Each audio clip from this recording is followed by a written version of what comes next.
Hello, great people. Welcome back to our channel. We're so excited to have you again.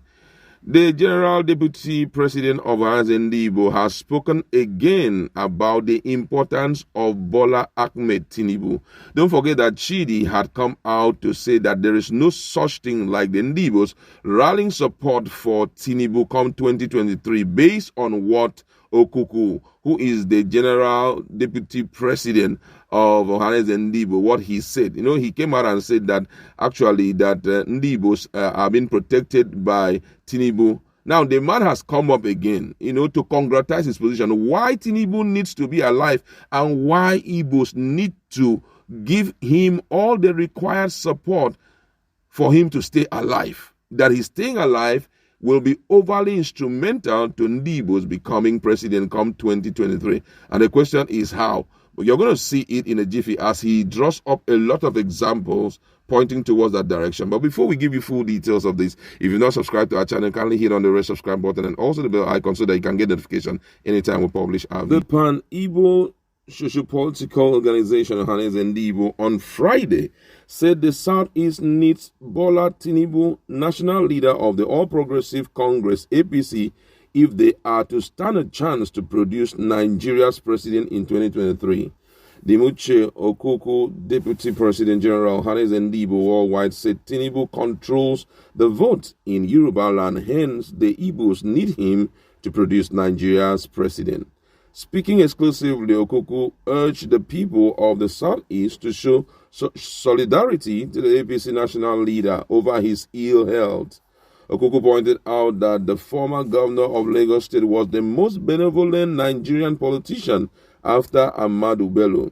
According to Okuku, most of my people don't understand why it's important to express solidarity with Asiwaju at this moment. The truth is that even if we are to produce an Igbo president, we cannot do it without Yoruba votes. And that vote is in the hands of one man, and I know he has firm control of Yoruba land. I studied in Ife, and I understand Nigeria perfectly. In 1959, the progressives lost government in this country to the conservatives because Zik and Awolowo disagreed. In 1979, they lost again because Zik and Awolowo disagreed. The northern progressive always lost onto the southern progressive to come together. Asiwaju is one of the few remaining progressive from the UPN, AG, ACN, and today APC. He is one of the few remaining alive. People don't understand his role, which is to lead the old to the new. This is why he has a lot of influence in Yoruba land. I have said this severally that Tinubu is the only Nigerian that is politically benevolent. No Nigerian today can nominate his boy to become Speaker of the House of Representatives who is bigger than him. The highest Tinubu has ever attained was the governor of Lagos. The vice president was his attorney general in Lagos. This is what they call a large heart. The only person who exhibited these qualities in Nigeria was Ahmadu Bello, who allowed Tafawa Balewa to become prime minister while he was still in Kaduna. What is causing the problem of the South is political greed, and we are cultivating a crap culture. If you put crap in a basket for 3 years, they will be there with no one escaping. We need to copy from Asiwaju a lot. What I cannot do, another person should do it. On the vice president issue, Tinubu, who is the Muslim, asked Osibanjo to go because he is a Christian who is far younger than him. The only political position Osibanjo had before becoming the vice president was Attorney General of Lagos State. Nobody has moved from that position to the vice president in Nigerian history apart from Osibanjo, and Asiwaju allow it. If we follow the lesson of Asiwaju, we will not complain. The ban of Southern politics is that we don't want another person to be stronger than us, and we are not getting it right. We need him to be alive. He's dead. It's not going to be a loss to Yoruba alone, but to Nigeria. Wow. Now, if you check our first news we published today, it talks more about the disagreement in Ohanaeze. We have two of them. Chidi Ibe led Ohanaeze and George Obiozo led Ohanaeze.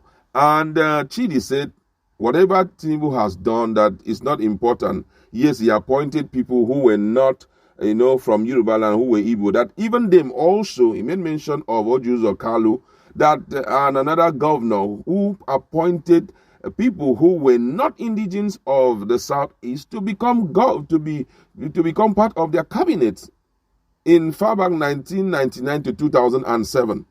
And then he went further to say that right now there is no way we can rally support for Tinubu, no matter who he is, because it's not favorable for us, because this particular 2023 is meant for the Ndibos. Now, the man who brought up that issue, talking about the deputy general leader or president of Ohanaeze Ndibo, has come up again to counter what Chidi said. And for him, he said, you guys don't know how to play politics. This and this and this and this is what Tinubu is, what all Southerners would stand to enjoy. That Tinubu is the most political, benevolent man he has ever seen. But having looked at all of this argument, I just want you to go to our comment section. Let's interact. But first of all, I'd like to tell you my position on this issue. Bola Ahmed Tinubu has before now told Nigerians, has also disclosed in the secret. I could still remember a case of it that came up between him and the former governor of Kwara State, and who former also former Senate president, who is from Kwara State. He made the guy to understand. The guy asked him a question: why is it that you are so much in support of Buhari, despite the fact that we are losing at this side? The man said that because he knows that when President Buhari finishes, he is going to be the next president. Now, right now, the only reason why Bola Ahmed, this is personal, I believe that the only reason why the man wants to be alive is to fulfill that dream that he has, is to fulfill that dream of becoming the president of Nigeria. At least, even if not too tenor, if health will permit him, he will at least want to be, on the Hall of Fame. He wants his name to be appended as one-time president of Nigeria. And that's why you see Ndibos are like, if he becomes it, we are going to wait for the next 8 years and all of that.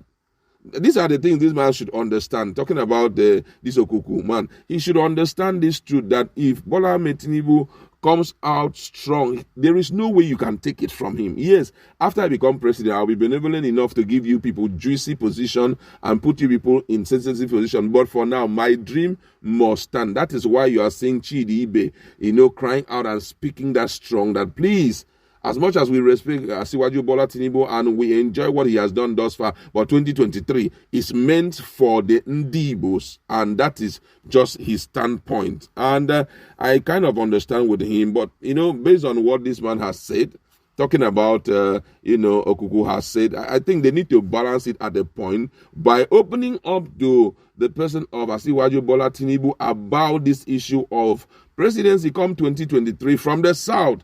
Oga, are you interested in it, or you are not interested in it? Let us know so that we know what to do at this point. If he now open up and said, well, based on negotiation, I can create an understanding and all of that, hey, you will go into negotiation. But right now, Bola Ahmed Tinubu, with how important he is, he's also looking at that position of presidency come 2023.